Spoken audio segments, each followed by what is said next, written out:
तो हमारा टॉपिक है लघु युग्मक जनन तथा नर युग्मोत्भेद। माइक्रोगैमेटोजेनेसिस और मेल गैमेटोफाइट्स को इंग्लिश में कहते हैं माइक्रोगैमेटोजेनेसिस एंड द मेल गैमेटोफाइट। लघु युग्मक जनन तथा नर युग्मक जनन। इसके पहले टॉपिक में आपने ये देखा होगा स्ट्रक्चर किसका है, ये पॉलन ग्रेन का है यानी परागकण का। अब इसमें ये हम बताएंगे कि इससे जो पॉलन ट्यूब होती है वो कैसे निकलती है। उस प्रोसेस को हम लोग कहते हैं लघु युग्मक जनन या नर युग्मोत्भेद। बहुत सारे बच्चे होते हैं लघु युग्मक जनन और लघु बीजाणु जनन में कंफ्यूज हो जाते हैं।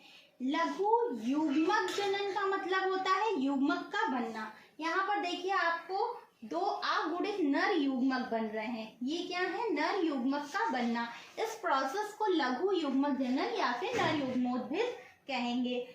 और लघु बीजाणु जनन का मतलब होता है जब ये परागकण बनते हैं, ये जब इसका निर्माण होता है तब इसको लघु बीजाणु जनन कहते हैं।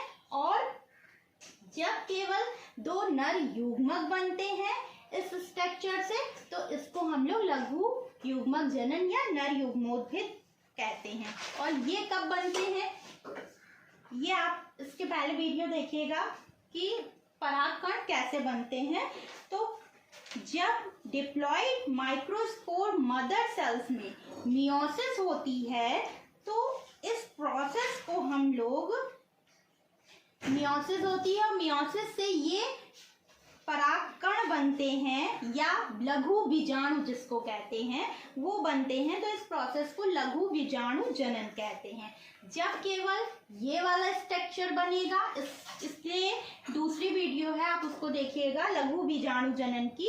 जब केवल परागकण या लघु बीजाणु बनता है तो उसको लघु बीजाणु जनन कहते हैं।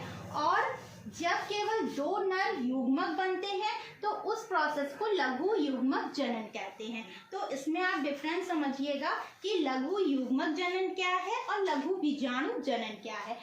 आप इस टॉपिक पे हम लोग आज बात करेंगे लघु युग्मक जनन की या नर युग्मोत्भेद की।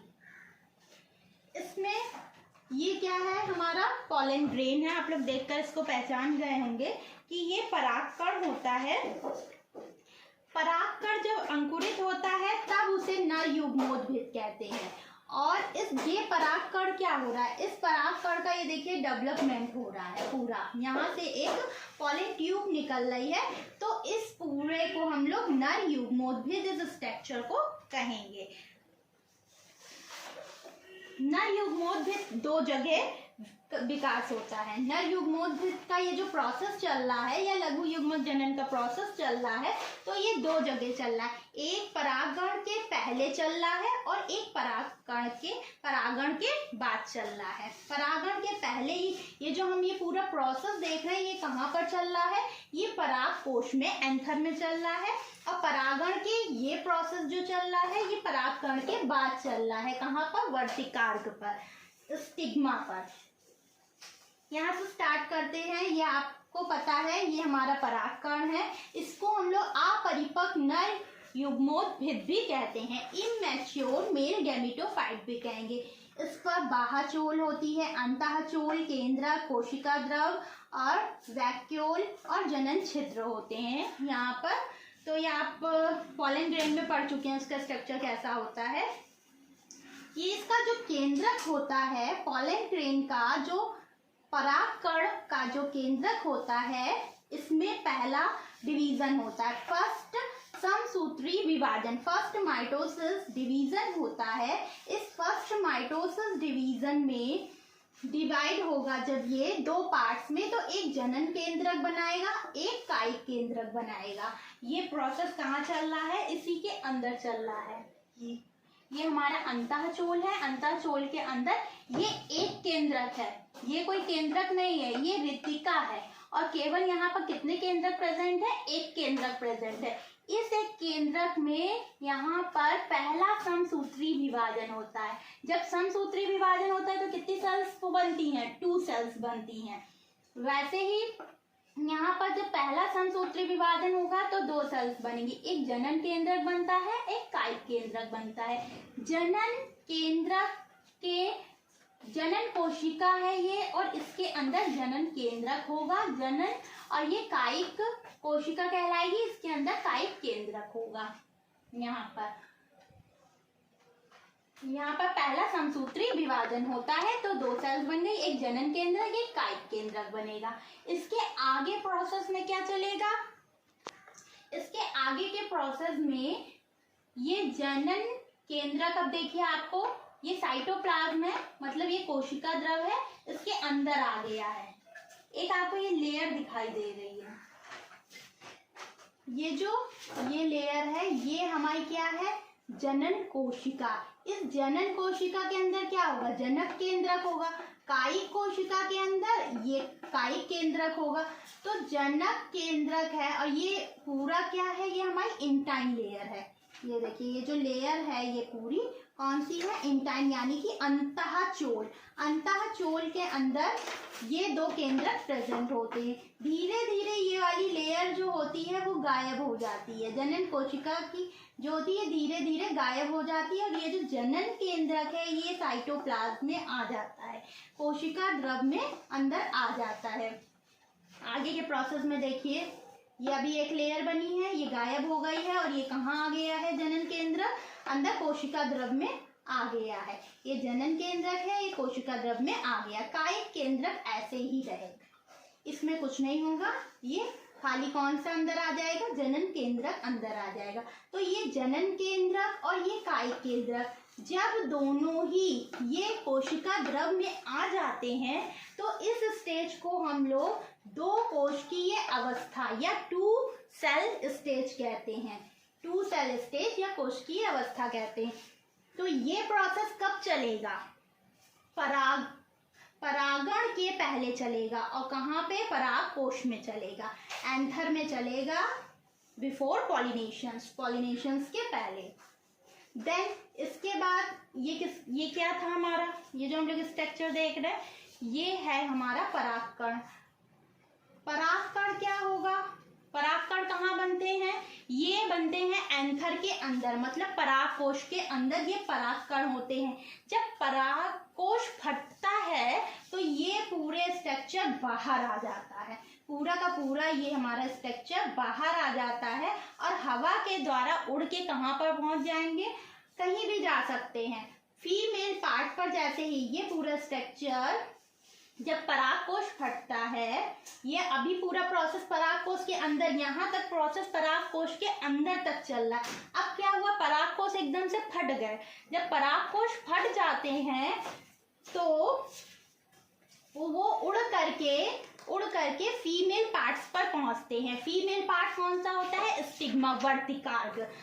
आपको फ्लावर स्ट्रक्चर में पढ़ाया था, वर्तिकार्ग कहाँ होता है, सबसे ऊपर की संरचना होती है वर्तिकार्ग की, वहां पर ये उड़ करके उसके ऊपर पहुंचते हैं। जैसे ही ये उड़ करके वहां पर पहुंचते हैं, उस पर बैठते हैं, वर्तिकार्ग पर पहुंचते हैं, तो इसमें स्यूगरी फ्लूइड होता है वो रिलीज करता है। स्टिग्मा जो वर्तिकार्ग होती है कुछ चिपचिपे पदार्थ होते हैं बाहर निकालते हैं, जिसको ये जो हमारा पॉलन ग्रेन है वो सब पी जाते हैं, और पी करके फूल जाते हैं। फूल करके इनका स्ट्रक्चर कुछ इस टाइप का हो जाता है, फूल करके बड़े हो जाते हैं, और इस पर जो हमारी बाहर लेयर है उस पर प्रेशर पड़ता है। प्रेशर पड़ने से ये फूट जाते हैं, और फूट करके एक पराग नलिका निकल आती है। यहाँ पर सुगरी फूल्ड होता है, कौन पीता है, हमारे ये जो परागकण है वो पी जाते हैं। इनकी बाहरी लेयर जो होती है वो फट जाती है। कहाँ से, ये जो जनन छिद्र होते हैं ये यहाँ से फट जाएगी, और फट करके यहाँ से पराग नलिका निकलेगी, और पराग नलिका का निर्माण हो जाएगा, जिसको पॉलन ट्यूब कहते हैं। अब ये जो हमारे इसके अंदर क्या था, एक जनन केंद्रक था, एक कायिक केंद्रक था। ये देखिए एक जनन केंद्रक है और एक कायिक केंद्रक है, और ये इसके अंदर अभी भी साइटोप्लाज्म कोशिका द्रव भरा हुआ है। इसके आगे का प्रोसेस क्या होगा, आगे के प्रोसेस में यहाँ पर जितना भी ये साइटोप्लाज्म भरा हुआ है वो पूरा इस पराग नलिका के अंदर आ जाएगा। ये जो पराग नलिका है इसके अंदर ये वाला जनन और कायिक दोनों होते हैं, ये दोनों इसके अंदर आ जाएंगे पराग नलिका के अंदर। और एक यहाँ पर ये संरचना बनती है जिसको हम लोग कैलोस प्लग कहते हैं। ये कैलोस प्लग एक संरचना, एक दरवाजे नुमा संरचना होती है। जैसे दरवाजा है, कुछ चीज आनी है तो वो खुल जाएगा और जानी है तो फिर नहीं जाना है तो फिर वो बंद हो जाएगी। ऐसे यहाँ पर कैलोस प्लग पाए जाते। सारा का सारा कोशिका द्रव नीचे पराग नलिका में आ जाता है। इसके साथ ही जनन केंद्रक और कायिक केंद्रक भी अंदर आ जाएगा, ये आ जाएगा। और ये कैलोस प्लग का वर्क क्या होता है, इसका फंक्शंस जो होता है कि ये जितने भी केंद्रक हैं और ये हमारा क्या है कोशिका द्रव, ये वापस ना जा पाए, यहाँ पर वापस फिर से ना जा पाए, इसलिए ये कैलोस प्लग होता है। और सारे का सारा कोशिका द्रव है और जनन केंद्रक और कायिक केंद्रक सारे कहाँ पर आ जाते हैं, पराग नलिका में आ जाते हैं। अब जब ये पराग नलिका में आ जाएंगे तो इसमें सेकेंड माइटोसिस डिवीजन होगा, सेकेंड समसूत्री विभाजन होता है। सेकेंड समसूत्री विभाजन से दो अगुणित नर युग्मक बनते हैं। सेकेंड समसूत्री विभाजन कौन से न्यूक्लियस में होगा, जनन केंद्रक में या कायिक केंद्रक में? इसमें नहीं होगा। अगर क्वेश्चन आ जाए तो आपका कायिक केंद्रक नहीं होगा, जनन केंद्रक में सेकेंड माइटोसिस डिवीजन होता है। ये जो होता है जनक केंद्रक दो अगुणित नर युग्मक बनाते हैं, इसमें सेकेंड माइटोसिस डिवीजन होगा।